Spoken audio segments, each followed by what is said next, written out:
Mes frères et sœurs en Christ, que le Seigneur fasse de nous des enfants de la promesse. Que la grâce et la faveur du Seigneur soient sur nous. Nous allons partager ce moment qui est le moment de la parole de Dieu. Nous allons passer un temps merveilleux, un temps extraordinaire. Car Dieu, dans ces derniers temps, a un plan extraordinaire, un plan pour chaque enfant dans sa présence. Alléluia. C'est pour cela que je vais lire le livre de 1 Corinthiens, le chapitre 2 à partir de 1 Corinthiens 2 à partir du verset 7 à 8. Écoutez-moi, mes frères et sœurs en Christ. Il est écrit dans ce texte que nous prêchons la sagesse de Dieu, mystérieuse et cachée, que Dieu, avant les siècles, avait prédestinée pour notre gloire. Merci Seigneur. La sagesse qu'aucun des chefs de ce siècle n'a connue, car s'il l'avait connue, il n'aurait pas crucifié le Seigneur Jésus-Christ. Le verset 9 dit, mais comme il est écrit, ce sont des choses que l'œil n'a point vues, que l'œil n'a point vu, que l'oreille n'a point entendu, et qui ne sont point montées au cœur de l'homme, des choses que Dieu a préparées pour ce qu'il est. Alléluia, c'est extraordinaire ce texte. Bien-aimé, laisse-moi ce matin te dire qu'il y a un plan merveilleux, il y a un plan extraordinaire pour toi. Dieu a un plan que même le diable ne peut déchiffrer, que même tes ennemis ne peuvent déchiffrer. Je suis venu dire à une personne qui m'entend, qui est en train de pleurer, qui est en train d'agoniser, qui est en train de se poser des milliers de questions. Est-ce que ce n'est pas mon péché? Est-ce que ce n'est pas les actions que j'ai posées dans mon passé qui est en train de faire échouer ou subir ma vie? Je suis venu te dire que la repentance qui t'est accordée aujourd'hui, si tu t'es repenti de ton ancienne nature, si tu t'es repenti de ton péché et que tu as pris cette résolution ferme de marcher avec le Seigneur Jésus, c'est à toi que je parle ce soir. Ne regarde pas tes difficultés, ne regarde pas parce que tu avais fait des choses autrefois, que cela était un rappel pour toi de subir cela.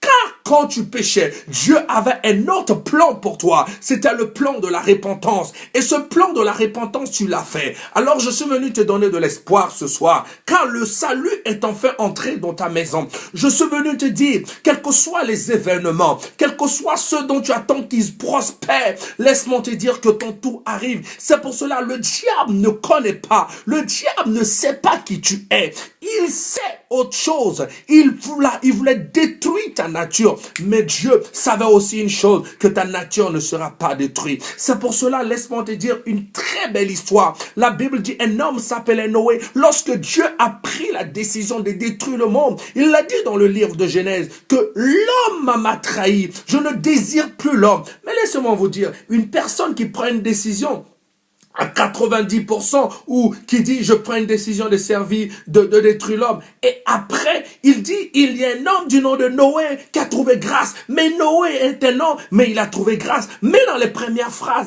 il a pris une décision de détruire l'homme. Il ne devait pas avoir une exception. Mais il y a exception, c'est qu'il y a quelque chose ici dans le cœur d'une personne qu'on appelle le pardon. Je veux dire à quelqu'un ce soir que Dieu a un pardon pour toi. Dieu a un pardon pour toi. Quel que soit là où tu te trouves, si tu es un braqueur, si tu es un vendeur de drogue, si tu es un adultérien, si tu es un menteur, Dieu a un plan pour toi. Et le plan de Dieu doit se réaliser dans ta vie. Abandonne ces choses et je te tends la main. Reviens à la surface car tu seras un homme, une femme puissante. C'est pour cela que je suis venu te dire que quelles que soient les erreurs que tu as commises, Dieu a un plan pour toi. Reviens à lui. Fais comme Bartimée qui a dit je ne vois pas, mais lorsqu'il criait fils de David, Jésus a cru en son nom. Lève-toi et dis je décide d'abandonner le mal, je décide d'abandonner le péché et Dieu reviendra. C'est pour cela, bien-aimé, si le diable savait dans ce texte qu'il devait crucifier Jésus et Jésus-Christ allait être le roi de gloire et le Seigneur,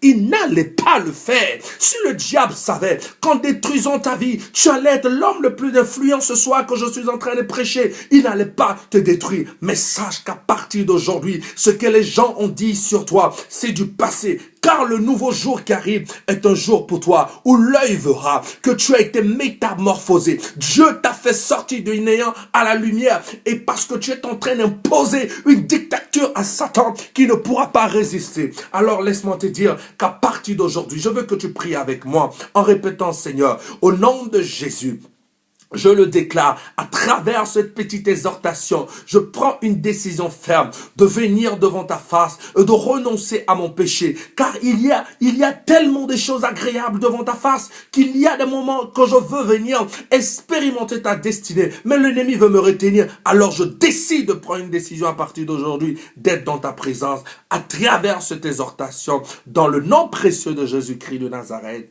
Amen.